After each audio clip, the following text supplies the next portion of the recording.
If you often reach for the same handful of fonts, Canva's new starred fonts feature is going to save you time by keeping them front and center. Here's how it works. When you're in the Canva design editor, select your text box and head over to the font selector. As you hover over any font, you'll see 3 little dots appear on the right, and if you click those dots, you'll notice an option to star a font. Once you star it, Canva will automatically create a new section right at the top of your font list called Starred Fonts. That means your most used typefaces are always within easy reach without additional scrolling or searching. Changed your mind about a starred font? Just click those 3 dots again and choose Unstar, and the font will disappear from your starred section.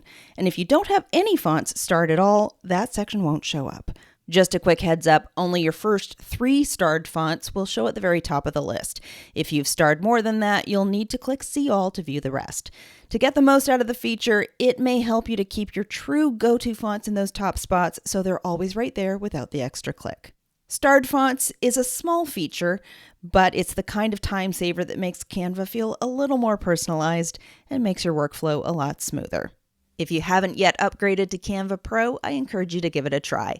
Learn more about how to get a free 30-day trial of Canva Pro at brendacadman.com/pro.